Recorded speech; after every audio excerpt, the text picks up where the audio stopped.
Часом так стається, що ми не очікуємо нічого особливого, значущого чи хоча б цікавого. З таким настроєм я влаштовувався дивитися першу серію Fallout, кіноадаптацію відомого ігрового всесвіту. Я не спойлерив та не цікавився оцінками, а знаючи часткову абсурдність всесвіту, як колірну гаму, костюми чи персонажів, очікував від серіалу ніщо більше, як казковий екшен на декілька вечорів.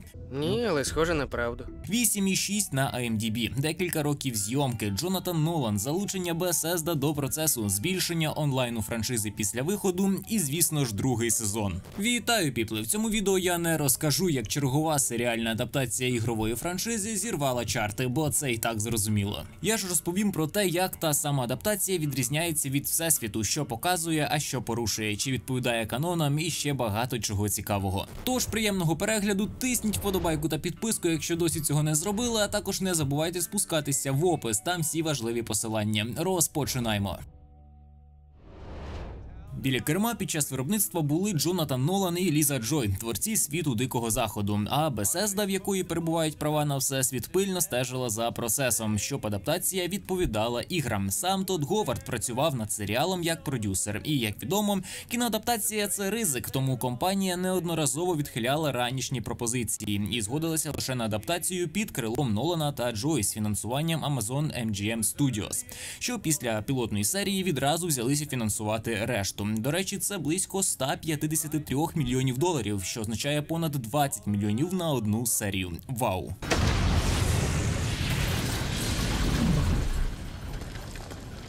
Я особисто не очікував від серіалу, повторюся, нічого, тому яким же було моє здивування, коли перша серія на хвилиночку протяжністю більше години промайнула як 5 хвилин. Я, чесно, такого дитячого захвату від перегляду не отримував давно. Загальна стилістика, динаміка, персонажі, все до дрібниць знайоме переплітається з новою самобутньою історією, яка тут не відчувається порожньою, що для мене було вау-ефектом. До того ж, автори дійсно не соромилися відсилатися на ігрову франшизу, а над візуальною складовою працювали ніхто інший, як Bethesda.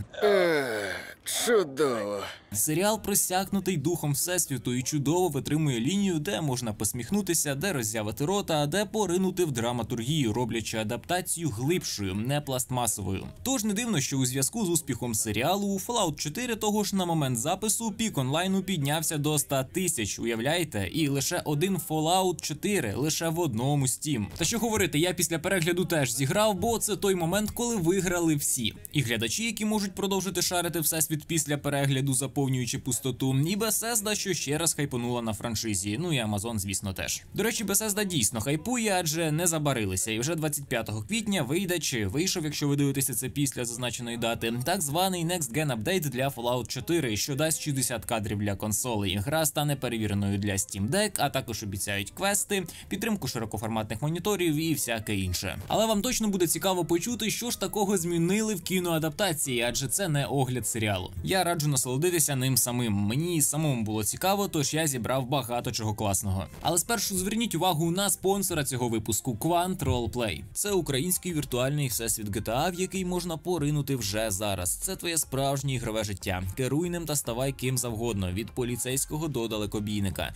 Можливо, ти хочеш бути крутим лікарем, що рятує інших гравців, рибаком, який заробляє на продажі риби, чи крутим стритрейсером, який ганяє на справжніх спорткарах. Тут ти знайдеш найулюбленішу роботу. Працевлаштуйся у справжню Укр або Нову пошту та доставляй посилки іншим гравцям по всьому штату. Головне, не забувай приклеювати патріотичні стікери. На сервері велике різноманіття ігрових механік, справжні закони, які контролює влада, тому дотримуйся їх, інакше отримаєш Крім цього, на проєкті різноманіття справжніх автомобілів та мотоциклів з можливістю тюнінгу. Змінюй будь-які їх параметри – від висоти кліренсу до виліту коліс. Встановлюй різноманітні обвіси, диски та відчуй справжню потужність. А якщо мама народила гангстера, придбай балони з фарбою та замальовуй графіті ворожих банд, отримуючи за це авторитет для власної банди. Окрім цього, на сервері є система аердропів. Збирай зброю та захоплюй цінний вантаж для свого угрупування. Усе це реальність у всесвіті Quant. Тож переходь за посиланням та розпочинай гру за промокодом DIMAGE. Серіал дуже уважний до деталей ігрового світу. Це помітно буквально з перших сцен. Чи, наприклад, перерахувань спеків головної героїні, щоб скласти загальну картину про персонажа, подібно до того, як ми розподіляємо поінти на початку гри для власного перса. Я є членом асоціації молодих сантехніків. Нудьгувати нема коли. І захоплююся стрільбою. але без особливих успіхів.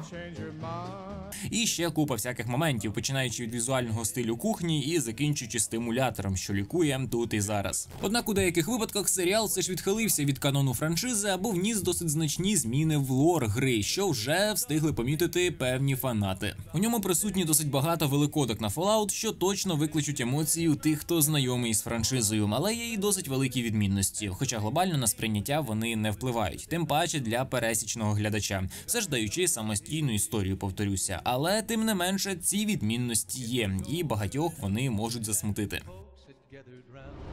Сховища між собою не були з'єднані. Сховище у Fallout є одним з найбільш унікальних аспектів, на якому навіть різнули Fallout Shelter. Серіал Fallout зберіг більшість деталей до сховища з ігор, круто передавши колірну українську гаму, комбінезони і купу всяких інших моментів дизайну. Що ти скажеш? Тут прямо що не кадр, то насолода. Але в серіалі показані сховища 31, 32 і 33, які були з'єднані, чого у всесвіті гри не зустріти. Це типу стало частиною експерименту, але все ж мені здається більше обумовлено сюжетом. У іграх сховища завжди були незалежні одне від одного. Також, якщо копнути глибше, на території, де розташовані вище згадані сховища в першій частині серії, випущеній ще Black Isle, знаходилася потужна фракція супермутантів, яка шукала притулки, щоб зробити жителів собі подібними. І коли сценаристам поставили логічне запитання, то вони відповіли, що вони їх просто не встигли виявити. У все тій же першій частині були комп'ютери, на яких можна було прочитати документацію Vault-Tec, згідно з якою стає відомим розташування абсолютно всіх притулків у штаті. Тому як ці 4 сховища опинилися поза списком, нікому не відомо, але я згодний, досить душно. Йдемо далі. Що з кріокапсулами? Крім сюжетної проблеми знаходження цих самих притулків, деякі фани висунули претензії до обладнання, яке там застосовувалося. Йдеться про ті самі кріогенні капсули для жителів сховища 31. Річ у тім, що за лором Всесвіту цю технологію ніколи не тестували раніше. Саме в сховищі 111 ці капсули перевіряють на жителях вперше. У серіалі ми ж бачимо схожий експеримент із заморозками. При цьому, якщо в Fallout 4 всі ці капсули були дійсно експериментом, у якому результатом могла чекати смерть, що цілком імовірно для будь-яких експериментів над живими істотами, то в серіалі мешканці буквально чекають на свій вихід у цій кріосплячці. Я не піду. Ні. Але загалом можна зробити досить бідне, але припущення, що працівники сховища 111 успішно провели експерименти, зібрали дані і якимось чином відправили їх до сховища 31, а ті вже на основі отриманої інформації думали, що робити далі. Звідки взявся жест Волтбоя? Актор Купер Говард популяризував жест великого пальця вгору. До речі, не забудьте протиснути під цим відео палець вгору, що потім, очевидно, став знаковим для зображень і фігурок. Волтбой – талісман Vault-Tec і ще один із символів ігор Fallout, який добряче зустрічається і в серіалі. Незважаючи на свою популярність походження, Волтбой в ігровій франшизі яскраво не прописане, а в серіалі ж можна більш-менш зрозуміти, звідки він взявся. У мене є ідея. А що як я покажу великий палець? Давай, Куп. Ти назвав його Купом?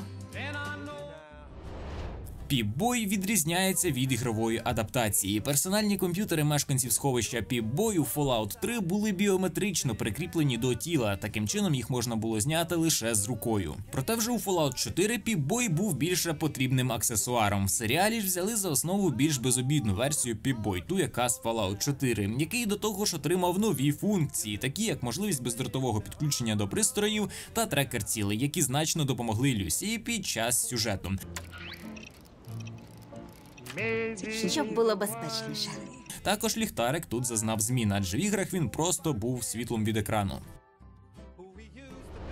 Силова броня. Силова броня, так само як і Pip-Boy, змінювалася навіть всередині ігор. У ранніх частинах Fallout силова броня використовувалася як будь-який інший тип одягу, але підвищуючи силу персонажа. Однак в іграх від Bethesda стало очевидно, що це більше схоже вже на якийсь силовий костюм, ніж на простий одяг, чим в принципі і являється. Тож у серіалі силова броня дуже сильно посилається на останні частини серії, але також отримала модифікації, такі як можливість польоту за допомогою двигунів на зап'ястях а-ля залізна людина, замість ракетного ранця, що в принципі порушує канон, але враховуючи, як її змінювали до цього навіть в іграх, то дрібниці.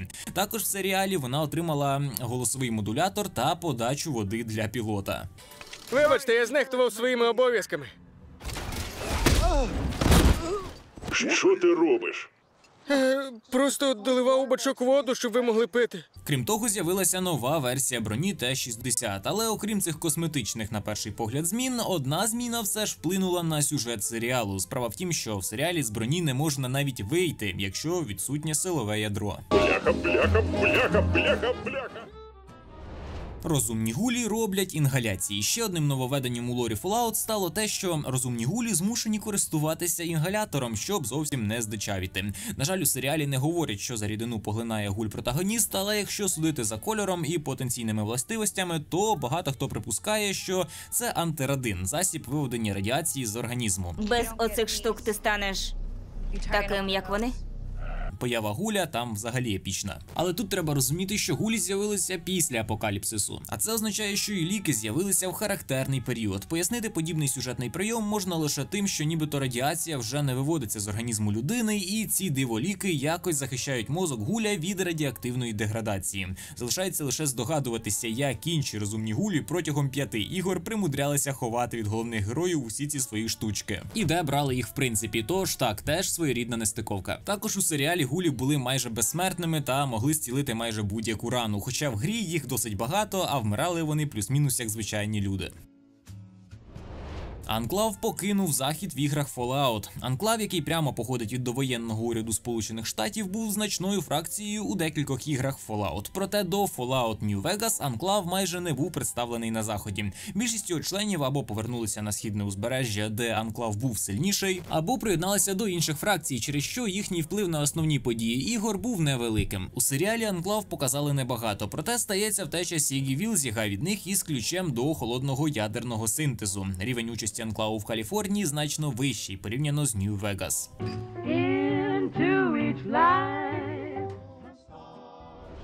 Зруйнована столиця нової Каліфорнійської республіки. У Fallout New Vegas ми не бачили зруйнованого міста Shady Sands, столицю НКР, як це було у серіалі. В серіалі Максимус пояснює Люсі, що місто було знищене атомною бомбою. Цей удар змінив політичну карту регіону, зменшивши важливість НКР порівняно з подіями у грі. У Fallout New Vegas нам показали НКР, але не дали жодних згадок про знищення Shady Sands. Оскільки Хенк знищив місто у 2277 році, а події New Vegas розгортаються лише через 4 роки у 2281-му, будь-хто з десятків громадян НКР, представлених у грі, мав хоч якось згадати про цю трагедію. Це змінює контекст гри, перетворюючи боротьбу у Мохаве на боротьбу за виживання НКР.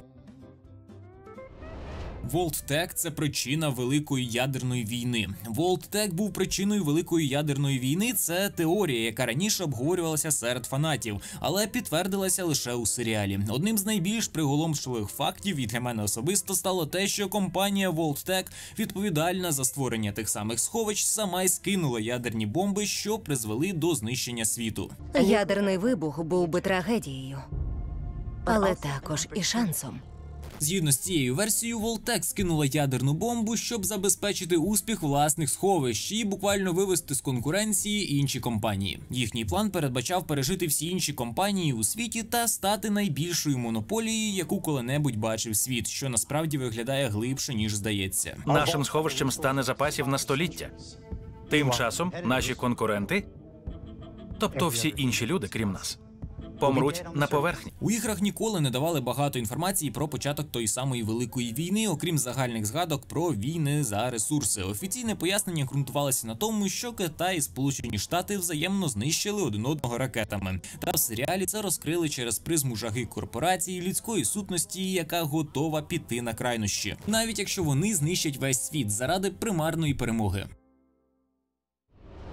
Довоєнні компанії ніколи не співпрацювали разом. Незадовго до розкриття участі Волт-Тек у Великій війні представники багатьох компаній обговорювали свій план. У серіалі довоєнні компанії вирішили об'єднати зусилля над створенням сховищ. Кожна з них при цьому проводила різні експерименти у власних сховищах. Найбільший хижак – це час. І в разі катастрофи час буде тією зброєю, що допоможе здолати всіх наших ворогів. Так, ми переможемо у прекрасній грі в капіталізм, ні з ким не воюючи. Ми просто їх переживемо. Ідея знищити конкуренцію ядерним вогнем та створити справжню монополію після апокаліпсису була достатньою причиною для їх співпраці. У іграх же довоєнні компанії в основному діяли окремо і рідко взаємодіяли одна з одною. Якщо вони й співпрацювали, то все одно на ворожих заставах, а їхні взаємодії часто приймали форму корпоративного шпигунства та диверсії. Але повертаючись до участі Vault-Tec у ядерній війні, в принципі, стає зрозуміла така зміна відношення. Зруйнований Нью-Вегас. У фіналі першого сезону Fallout Гуль побачив Нью-Вегас, але це місто значно відрізнялося від його вигляду в іграх. Нью-Вегас показали зруйнованим та порожнім. Але оскільки Хенк направився туди, щоб продовжити місію Vault-Tec, здається, що місто все ще має значення, навіть у такому занедбаному стані. Знищення Shady Sands і Нью-Вегас – це досить значна зміна у всесвіті гри, через що майбутнє пустелі та й загалом всієї франшизи залишається невизначеним, оскільки Нью-Вегас мав стратегічне значення як ворота між Сходом і Заходом і був добре захищеним, той, хто знищив місто, мав надзвичайну силу. Таку силу достатньо, щоб вплинути на подальший сюжет серіалу і ігор. Чи варто дивитися? Не дивлячись на все вище перечислене, на всі певні нестиковки по канонам, серіал точно заслуговує своє місце в чартах, адже хай там як він виглядає та відчувається дуже гармонійно та епічно, дуже дорого, стираючи межі між реальністю, грою та кіно особисто для мене. Зробите швидко, заплачу більше. Дякую. І що одне з найголовніших аспектів, викликає емоції, справжні круті емоції від перегляду, такі ж емоції, які ми маємо після чергового крутого квесту в пустці чи сюжетного повороту. Бо лор і атмосфера гри дає нам це відчути, це дає відчути і серіальна адаптація. Робота над серіалом проведена колосальна, і вмістити все, що вмістили у 8 серій, без мила та затягнутостей, без даремного витрачання часу вже чого вартує. Бачу на вашій Т-60 загартована підкладка. Це покращує мобільність?